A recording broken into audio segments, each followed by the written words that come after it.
energy for today. What up, dog? Hey man, I'm tired of your foolishness. I be sitting here listening to you. Where your man be Wood? I'm right here listening to you. I'm typing in the comments, man. I'm tired of your foolishness, man. I'm tired of your foolishness. Dog, as if you don't be showing up about 10 minutes late. Hey, listen, man. I'm tired of your foolishness and your ridiculous takes. I ain't here for it today.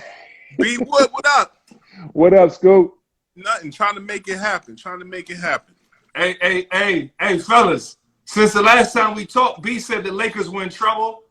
They had a huge win, a huge monumental win against the MVP. Are the Lakers still in trouble? Yes. Why? Because LeBron James isn't healthy. LeBron James has a high ankle sprain. LeBron James is dealing with something that he hasn't dealt with in a long time, and that's injury. The last time LeBron James was hurt like this, everybody thought he was going to snap his fingers, come back from his groin injury, and the Lakers were going to make the playoffs. They didn't make the playoffs that year. LeBron James isn't healthy. Dennis Schroeder isn't around for the next 10 to 14 days, which means he won't be available and he won't be able to work out. And if they have to play a team like the Clippers in the first round, the Lakers are in trouble. Yeah, I definitely agree with you on the Clippers part. And Rajon Rondo was the equalizer there. Yeah, they can see the Clippers in a 3-6 matchup. Or depending on what happens with Denver, they can see them in a possible 4-5 matchup. They don't want to play the Clippers until Anthony Davis and LeBron James have worked out the kinks and got in shape. Now, that's why I said the first round. Now, if they play them in like the Western Conference Finals or round 2, that's different. But if the Lakers are licking their wounds and trying to figure it out and they got to play the Clippers, they're going home. Yeah, you bring up a valid point there. And like I said, Rondo's the equalizer. I think Paul George is playing. Rob, too cool. Playing good basketball. Kawhi Leonard is load managed, but he's load managed his way into a healthy situation because they're playing so well. And to be honest with you, when I look at the Lakers at large, I like the Clippers as a better team, at least in the regular season. And I had this conversation with someone last night. When I look at the Nets, when I look at the Lakers, and I look at the Clippers, they all have one thing in common. Year one in their experiment, it didn't go as planned. Year two, the Lakers won. Year two, the jury's still out on Brooklyn. And in year two, you know, the Clippers are in a situation where they're trying to win a championship. So I want to know, man, what makes y'all so confident in the Clippers? What all of a sudden out of nowhere made y'all just fall in love with the Clippers? No, I mean, what makes it so amazing that you're on this Clipper bandwagon now? I don't understand. They haven't shown you in the playoffs that they're the team. Kawhi can't live off the same things that he did in Toronto. Yes, hats off, but Toronto, it was a good fit. You had culture, and then you had talent. You had a closer, but everything was set. So clearly things weren't set like that in the same type of way with LA last year. What makes you so confident this year? Hey, Ryan, first of all, hey, listen, I don't know what caffeine you took before, but calm down. Okay, I don't know what you did before you got on this live. I don't know if he did his chips and dips routine before he got on live. I don't know if you did like some pre-workout or whatever. Nobody is saying that the Clippers would beat the Lakers full strength. But LeBron James is gimpy. He's gimpy. Hey, Scoop, did you ever watch the show The Wire? Yeah. Ron, did you ever watch the show The Wire? So wow. Hey, LeBron's kind of like Omar. Everybody was scared of Omar when he was up. And the next thing you know, then when Omar jumped out the window, he was hurt, and old Kennard caught him and was like, yo, man, Omar looked gimpy as hell. And then he knocked him off. Like, that's where LeBron is right now. He's looking gimpy as hell, and the Clippers, they're not afraid of him if he's not right. So you ask me, where's my faith in the Clippers? It's not because I think that Paul George is going to be the best player I've ever seen. I haven't seen him from in the playoffs. It's probably since the Pacers, right? But I don't believe the Lakers, as presently constructed, can beat the Clippers or even a couple other teams in the first round if LeBron James is compromised. If he's fine, the Lakers are fine. You don't think he can beat Phoenix on one leg? He can't beat Phoenix on one. He can't beat Utah on one leg, dog. Did he beat? Hey, they couldn't beat Sacramento and Toronto on one leg. Phoenix is a special team this season, and I penned an article earlier this week over at Bally Sports discussing just Chris Paul's MVP caliber season. Stop that. But again, I feel listen, at the end of the day, it's about impact. I like Jokic. I think Jokic has been impactful too. He has better stats than Chris Paul, but it's the fact that Chris Paul basically impacts any team that he goes to. Why he didn't get MVP last year then, Scoop? Because he played for the Thunder, and the Thunder were a lower seed. Fair answer. All right. In the same breath, Hold on. I can't let this. He ain't let me slide it. Oh, I can't let this. Hey, Scoop. What's up? I love CP. Me and CP had the same agent when he first got in the league. So I met CP when he first came in the league. Great young man. I know his parents. I see they used to live in Winston. I see him at the airport all the time, man. Carolina love. Yeah. So I love the Paul family. Okay. But when we look at the history of what the award has been about, it's always been about team success combined with incredible individual success. Sure. And Chris Paul has the team success part down. The incredible individual success, it's not there. Like Chris Paul, he barely averages more assists than the Joker. They both average about 8.5 assists. Like, Joker's giving you 26 points, 11 rebounds. Oh, and guess what? Jamal Murray out. All right, they still been winning at a high rate. Like, I know at one point like they were 9-1. They might have lost the game here and there. I know they lost to the Lakers the other day. But Jamal Murray been out and Joker's still been carrying them. Like, I love Chris Paul. I think he's an all NBA selection. But let's keep it a buck. If this was Cliff Paul, we wouldn't be putting him up there for the MVP. Name value matters. Name value matters. You give me somebody else averaging 16 and 8 that we done made an MVP before. Yeah, I think, and Jokic is really the Nuggets has always been their point guard, even with Jamal Murray in that situation, because he does it all, statistically. When I look at Jokic, I take nothing away. I think that when you look at Jokic, I feel like Jokic was everything that Arvydas Sabonis was overseas, and then gave you a glimpse of it at 36 when he came into the league. So I think you bring up a valid point. I think that injuries has taken it away from the Joel Embiids of the world. Before LeBron's injury, some people, were making that case. But yeah, I think nothing away from Jokic. But when I look at the situation with Phoenix, I feel like Chris Paul should get it in the same breath that they so amply gave it to Steve Nash years ago, as far as impact. Scoop a loop. What's up? Scoop a loop. Steve Nash had them numbers though. Steve Nash had a different type of number, and you didn't look at. There wasn't no Devin Booker on the team. Like, Devin Booker the best player. Like, there wasn't no other though. Scoop a loop. Come on, man. But I feel like with Nash won it, and arguably Kobe should have won it, or Shaq could have won it, or Duncan should have won it. So it's like we kind of giving them a shoe in versus like Jokic in the situation where Jokic is putting up dominant. So I think they're likely to give it to Jokic, but I think that if they don't give Chris Paul it, I think that they should consider Monty Williams as the coach of the year, or they should consider James Jones or Sean Marks executive of the year, however way you want to look at that. Well, listen, when it comes down to MVP, when I look at Joker's numbers and what he's doing this year, listen, they can go ahead and send the MVP. They can mail it to Denver right now. Okay, there should be a little posted sticker on the bottom of the MVP award that says all other applicants need not apply. It is the Joker's award. I've been saying this for weeks, and I'm gonna keep saying it is the Joker's award. I do agree with Monty Williams possibly being the coach of the year. I think whoever wins the West is coach of the year. Whether we're gonna give it to Monty or we want to give it to Quinn Snyder, because we didn't think either one of these teams would be number 1 and 2 in the Western Conference. So whoever wins the West, and especially if Utah wins down the stretch and Donovan Mitchell hasn't been playing, because Phoenix has been like one of the healthiest teams in the West. So whoever wins the West, I'm cool with them being coach of the year. And so coaching does matter. So I definitely think that I want to see Monty Williams get it, man. He's just a good dude. But I have no problem if they give it to Quinn Snyder. But whoever wins the West should get it. All right, I want to see how y'all feel about this real quick, Scoop.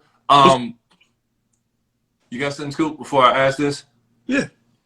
Okay. How do y'all feel about this? I'm going to give my top 5 MVP candidates. All right? Agree, disagree. I want to see if y'all in, y'all out, whatever. Number 1, I'm going to agree with you, big fella. If everything ends today it would be Nikola Jokic, okay? Number 2, I'm going to go Embiid. Coming in at 3, I'm staying with Steph Curry. Steph Curry's had too many loud performances. I know the numbers may not be there. So we'll go 3 Curry. We'll go 3 Curry because I think his momentum is going to carry. Number 4, I hate the narrative where just because someone had been there before, they've done it before, you can be fatigued and you not with them. But Giannis is averaging 28, 11, and 5, dog. So my 4th place is Giannis. Let's not just act like he just fell off a cliff. I'm going with Giannis. And as far as number 5, where's my 5th? Number 5 could be a toss-up now. Number 5 could be a toss-up. And for me, no disrespect to CP, but I do agree with Brendan. You can't be the MVP of the league averaging 16 points per. You know what I'm saying? Donovan Mitchell got hurt down the stretch. I would have him in this position. But I'm going to throw out a name that kind of got hot lately, but I don't think he's in there, but I think it's kind of a toss-up. I think Luka's been playing some good basketball down the stretch. They're 7-3 along the last 10 games. I would be looking at Kawhi, but Kawhi, once he low manages, he just takes him out of, in my opinion, the running for anyone there. But I think kind of a name that snuck into the conversation is Luka, even though I believe he's too far off to get it. But if we're going to go all the way down to 5, do you guys agree with me? No. Basically, my list is only 4: Joker, Embiid, Giannis, and Donovan Mitchell.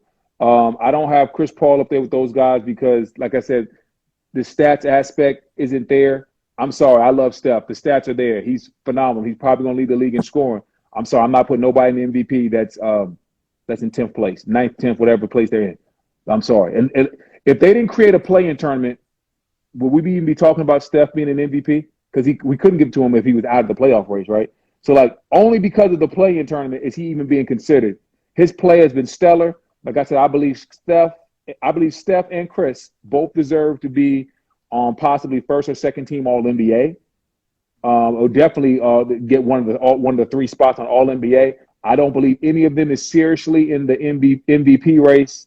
And so, yeah, I know Mitchell is hurt, but even before Mitchell went down, I had him up there. Just because he's averaging 26 and 5 on the best team in the NBA. So once again, I know, and the injuries might really hurt Mitchell's chances. They weren't trying to talk him up anyway. But I tell you what, if Chris Paul was averaging 26 and 5, they'd be talking about him being MVP.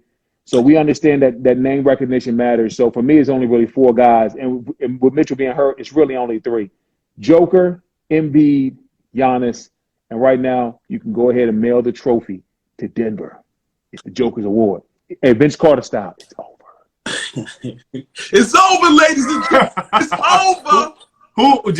Do you agree with either our 5s, or you got some little twists in your 5, Scoop? No, I definitely see both of you guys' point of view. And to be honest with you, nobody saw the Utah Jazz being as successful as they were this season. And at one point, I did have Donovan Mitchell as early, like I'll say, like January, February, as a top MVP candidate.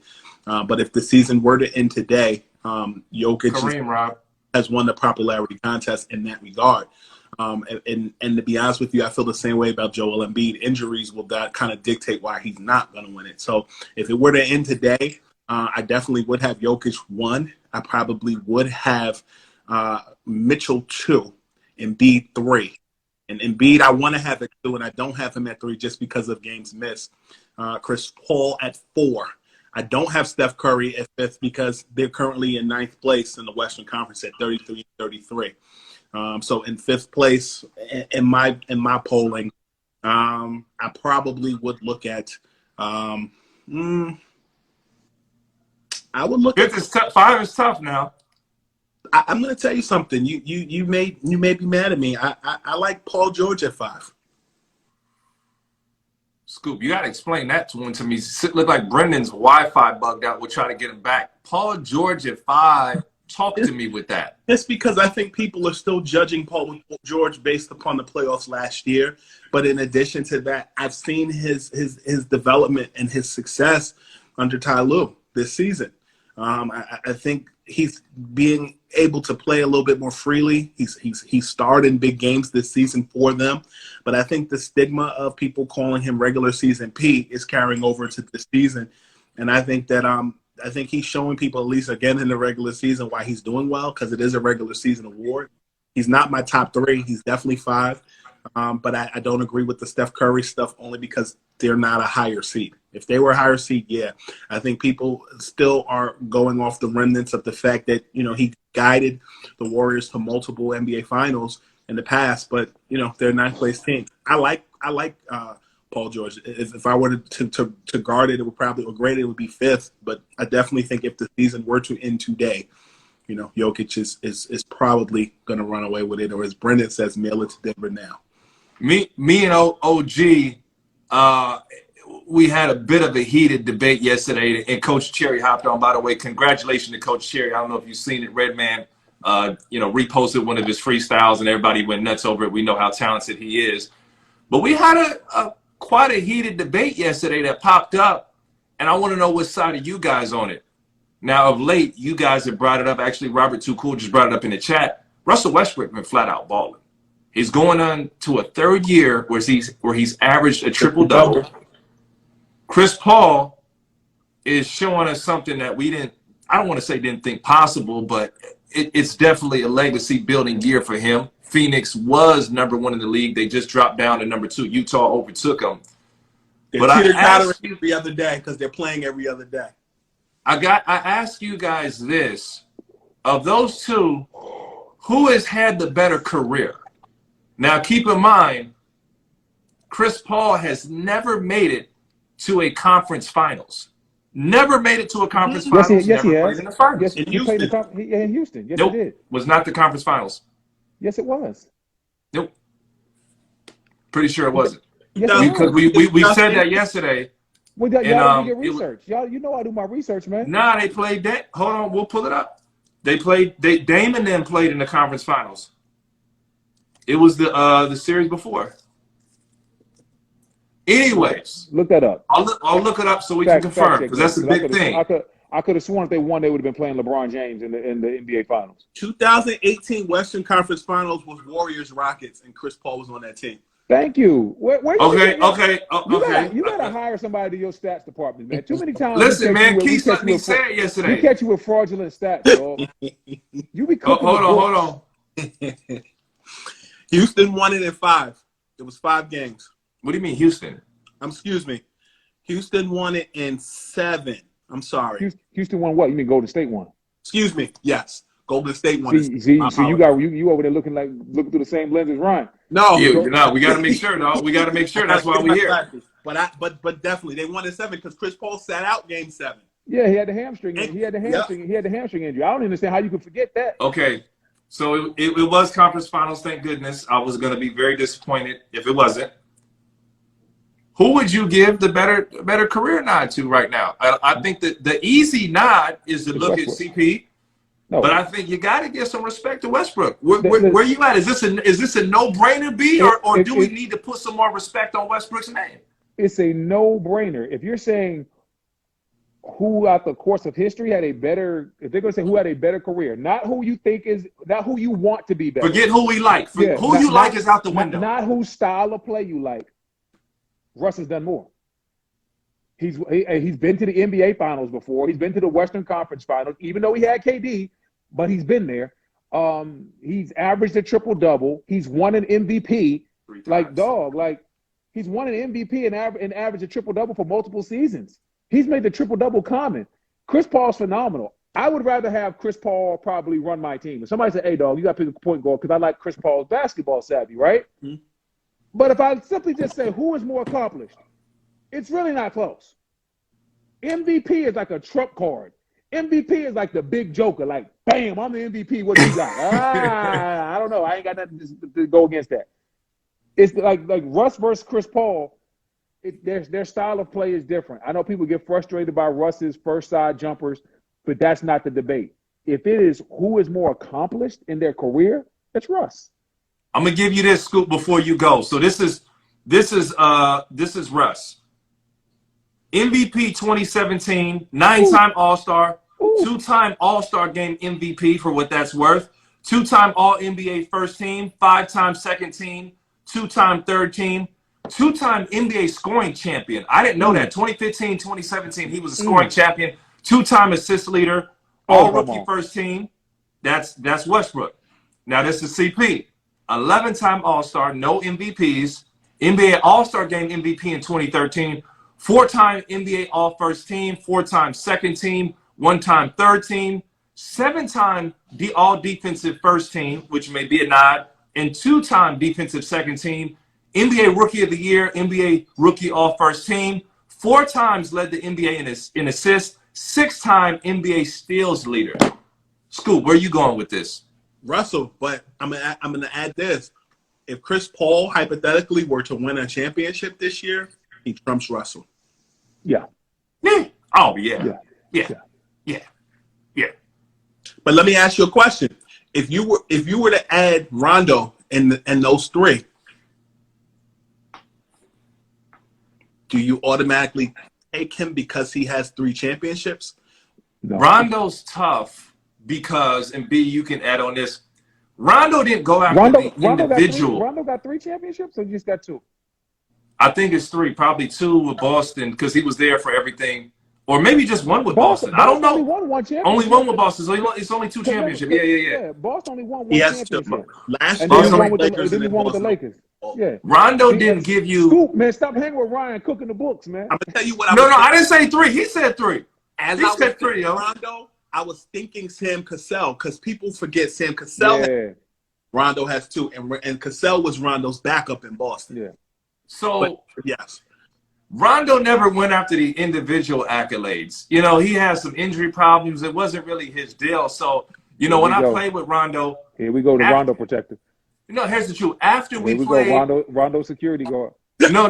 The game with Rondo wowed me is after we played Miami and his offensively, he went off. I think he dropped like 43 or something in game 3 or 4. And we ended up beating LeBron and them boys at the house. I looked at him and I said, hot darn it. You had the type, and I told him this. I said, dog, you could have been the MVP of the league if you decided to play. If he just, listen, he has that type of talent. He just chose to sit back. With that being said, individually, he hasn't done enough. Individually, he hasn't done enough. But from what I watched, and I know it may sound crazy to say, oh, you saw it in 1 game, but the way he scored, I was like, no, you could have been averaging 30. But what? Man. He can score the basketball, dog. He can score a lot better than you give him credit for. Because I watched it live, B. To where it was like, dog, why are you not scoring more? Hey, Ryan, I don't care if you watched it live and I watched it on TV. This is what I'll tell you about guys that can score. Guys that can score at some level proved they could score. I've looked at Rondo's numbers at Oak Hill, Kentucky, and in the NBA. He's never been a 30-point per game scorer. He's never been a 20-point per game scorer. So for you to think that he could just turn it on because you've seen 1 magical game where he got hot, dude, I think Rondo's a phenomenal point guard. But no, he couldn't have averaged 30. I seen Tony Delk get 51 game. That don't mean Tony Delk could have averaged 50. Like, dog, no, stop with the foolishness. Rondo is dope. Rondo's incredible. I'm not speaking down on Rondo. Playoff Rondo does exist. But this notion that you have that because Rondo dropped 40 in the playoffs that he could have averaged 30 for a season, he has never averaged 30 at any level. I couldn't find his AAU stats, but I'm sure he probably didn't average 30 there either. Rondo to me has a Jason Kidd type of effect. Not the same player as Jason Kidd, but just the way he impacts games. His knowledge, his ability to find open players. But every now and then Jason Kidd could get, particularly New Jersey Nets Jason Kidd era, could get you 30 in a game. Yeah. But consistently 30, no. That's a good comparison. I also think Rondo's a better shooter than Kidd. It's not a clear comparison, but it's the closest that I can think of. I'm trying to make up for the last analogy, and you booed me off the stage. But the Jason Kidd analogy is probably the quickest. Sometimes he reminds me of Isaiah too. I don't know why, but he does. But more so temperament, but more on the court. Scoop, we with you. I don't, like I said, I think more so the biggest thing, all said and done, the individual accolades aren't there. I don't think it's his natural mindset. Like you said, he hadn't averaged that, but it's not in his DNA. Like how my DNA is to dunk the ball over shooting the three. His DNA is to assist the basketball rather than score. That's just who he is. We all have different things, just who we make up now. Could I have made a three-pointer? Could I have made a certain shot? Yeah, if you work on it long enough, someone can step and do that. But it's not his DNA. But I thought it was more intriguing because if you ask Chris Paul or Westbrook, we would all just blindly jump and go Chris Paul. But when you really take a look, you have to give Westbrook those accolades and seeing what he's done. Now, let me throw this in before we move on from that debate. Does Chris Paul's Olympic gold medal hold weight? No. Olympic gold medals hold zero weight because ain't nobody ever said, yeah, man, you know what? Carmelo ain't won no championship, but he got a bunch of gold medals. Like, no one cares.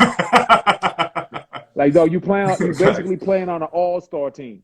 Like, that's what, like, you know what I'm saying? It's not like back in the day when you were coming out of college, you were playing against the grown men. It's like, nah, you look over there, it's Kobe to your left and LeBron to your right.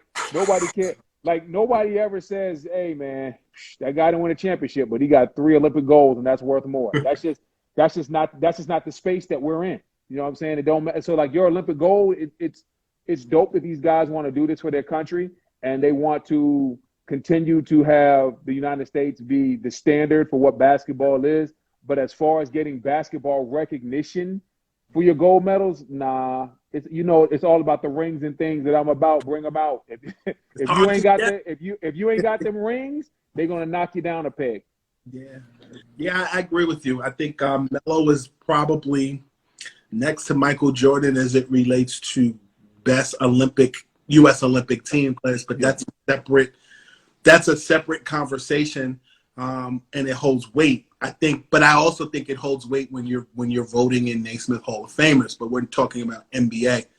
We can't compare mixtapes to albums. You know, I think the USA gold medal is a mixtape, and it has its place. Yeah, Scoop, I'm still on that, just so you know. So if you ever see me on TV and I take it, just don't be mad. Like, yo, Beast, I'm telling you, I'm taking that. You can't. We don't compare mixtapes. Hold on. Yeah, I'm compare mixtapes to albums. Yeah, I'm taking that. I'm using it in all types of different formats. Straight up, I'm stealing it. When I hear something good, I let people know that it's dope, and I'm taking it. It's mine. It's ours. It's not mine. It's ours. Just make sure you mention, at Turner, you got it from Scoopy. I know a few people over there, but okay. I think you think about it, right? We need you on the team at Turner too.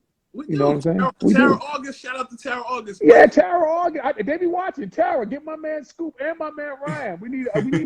We need Lethal Weapon 3. They need all 3 of us over there. Listen, I'm gonna tell you something. Cassidy is one of the best battle rappers ever. The I'm a Hustler album was cool, but we bought it for I'm a Hustler. That was an album. That was a track that everybody was blasting. But he sampled it from Jay. You saw him destroy Freeway in a video that hit like World Star, whatever. But yeah, Cassidy in mixtape format was better than Cassidy album. So I think at the end of the day, we talking NBA. That's the album. The album, everybody's not a good, album producer. But that being said, I just think, Christian Laettner has his gold medal. He played in the 92 Dream Team, but when you look at full body of work, for example, I think Grant Hill is a great, a case study on this. Like at Duke, he did his thing, but NBA injuries, shelved him, but he still had monster stats before he got hurt. And even when he got hurt and he came back, he still wasn't an asset to a team. But I think ultimately when it comes down to, Rondo, Chris Paul, and all those other guys, gold medals don't matter. It's the album. Okay, how about this? I'm going to throw this out because OG made a good point. He said, Westbrook, when he made that run to the finals, had Kevin Durant. He had James Harden coming off the bench. Chris Paul had never played with another teammate of value. Who was Chris Paul's best teammate? Are we waiting to see? So that OG made a good point yesterday and said if he had KD or he had LeBron or had one of those guys, it's a no-brainer with his playing style. And that's the unfair part of sports. That's the unfair part of sports. Would Dame Lillard have more success if he teamed up with LeBron or KD? Yes. Yeah. If you team up with LeBron or KD, you're gonna have more success. That's just what it is. Like those guys are incredible. So like, hey, but unfortunately, that's not always the case, and we can't just judge like that. And then, He like I just said, said Chris Paul played with James Harden. That's true. yeah. But this would be my thing. When you stripped away KD and you say, okay, now James, now Russ, go fight for your supper. All he did was average a triple. All he did was make the triple double routine. That's how baller Westbrook has been for the last 4 years. He has Facts. made the triple double routine. I That's saw a tough. stat that was mind-boggling the other day. If he scores 0, 0, and 0 for the rest of the season, he'll still average a triple-double this season. Listen, Russ gets triple-doubles by halftime, and we no longer care. So even once you stripped away KD, Russ can be like, yeah, you stripped away KD, but, dog, I still made the triple-double routine, did something that we haven't seen since Oscar Robertson. Oh, and I got an MVP, dog. MVP is the trump card when you're judging these two guys' career. If you want to strip off the finals appearance, that's fine. But you can't strip off the MVP. You'll never be able to take that away from Russ, no matter if you don't like his style of play or not. And that is the deciding factor between Chris Paul versus Russ, in my opinion. MVP is that's legendary status. And let me add this in, Scoop. In harmony with what you just said, B, go ahead and ask any hooper on any level. Go out and get a triple-double. Any hooper on any level. Go out to the park and get a triple, like go anywhere and get a triple-double. And you're right, B, as normalized as he's made it sound and seem like you don't just do that. You don't just see that. And I know the frustration is it's like triple-double championship. This is somehow not meshing together, at least for the time being. But Russ hadn't showed up in the big playoff moments where you need him necessarily, where we kind of were like, hey, Russ, this is your time. It didn't work out. But a triple-double is something you can never gloss over, and people want to gloss over it. You can't ask any hooper. You just don't do it, Scoop. Chris Paul needs Drew Hill to be successful. Drew Hill. Westbrook is Cisco.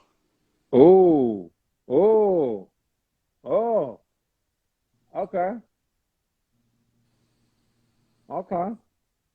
Because you said Chris Paul like 112, where didn't nobody really stand out. They all together, you know what I'm saying? Well, I won't say Chris Paul doesn't stand out. He's just a team player. Yeah. Russell Westbrook is an individual act. Like, yeah, okay, kind of like with 112, they all could sing, but nobody really stood out as the lead. You ain't fool with Mike? You ain't fool with Mike? Slim Mike, hey, Q, Mike, Slim, and Deron. Though I used to love 112. Yeah. I'm mad I still know everybody's name in the group. But it's a little bit different because with Drew Hill, yeah, you had Drew Hill. But, man, listen, Cisco was the hit. Tell me what you want. Hey, Cisco was the lead, man. So let me ask you a question. When Chris Paul teamed with James Harden, was that DMX and Cisco together and what these want from somebody let me know?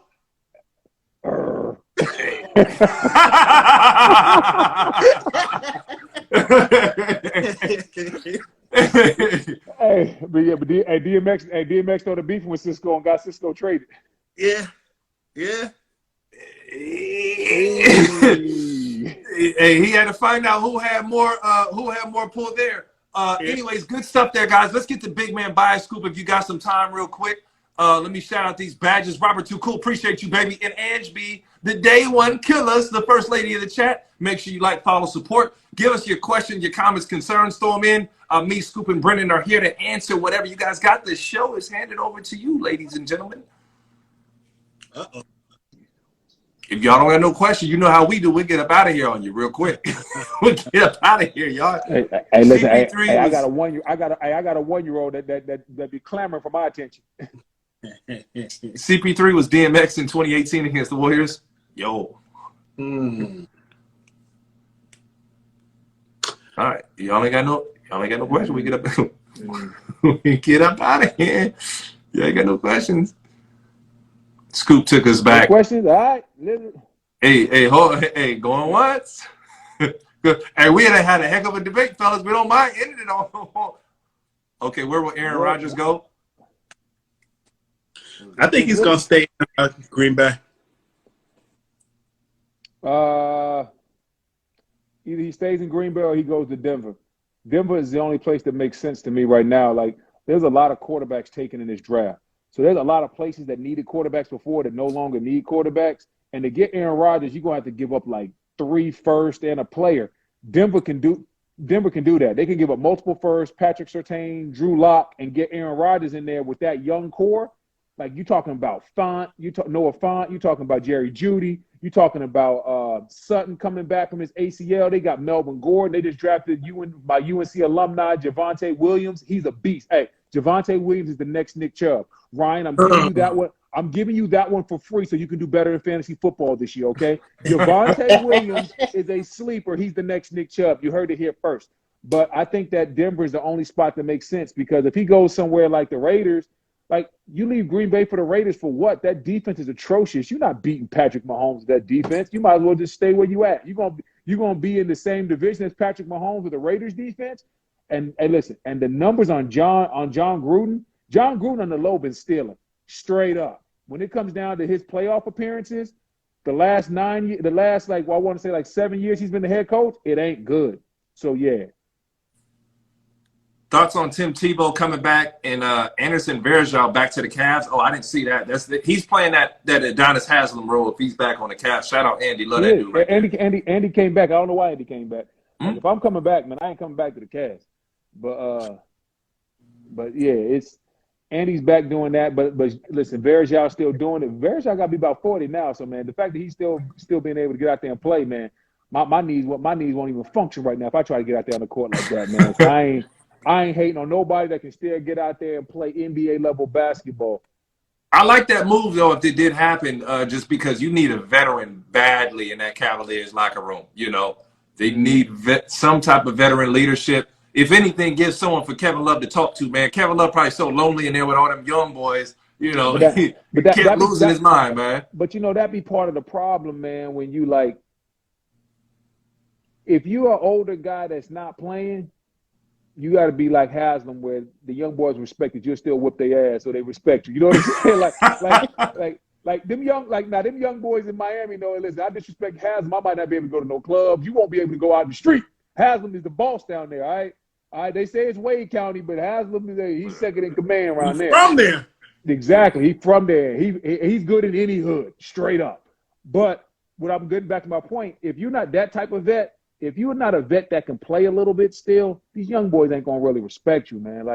I remember trying, like, guys like myself and Mike Miller, you know, we were trying to mentor Deion Waiters, and man, he was just looking at us like, y'all old heads ain't getting in the game. I ain't listening to nothing y'all talking about. And you know, that's why Deion was a different case though, Killer. But that's what I'm saying. Like, Deion is a bit of an outlier. Philadelphia and New York are very different to permeate. Then, I'm sorry, you were talking. No, I'm just saying he's not. When I'm saying, dog, they got Colin Sexton out there. Like, Colin Sexton, like, dog, like, his teammates right now are not vibing with him. And you saw what dropped today?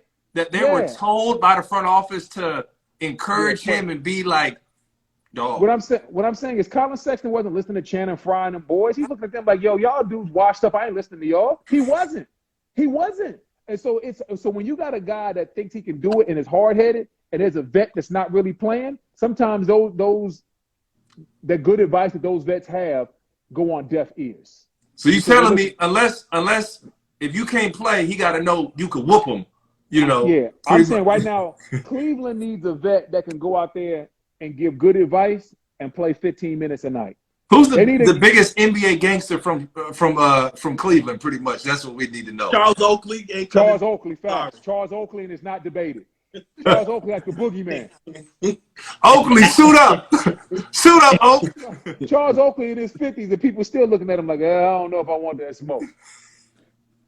Well, shoot, man. Good stuff, guys. Let's get out of here on a great note.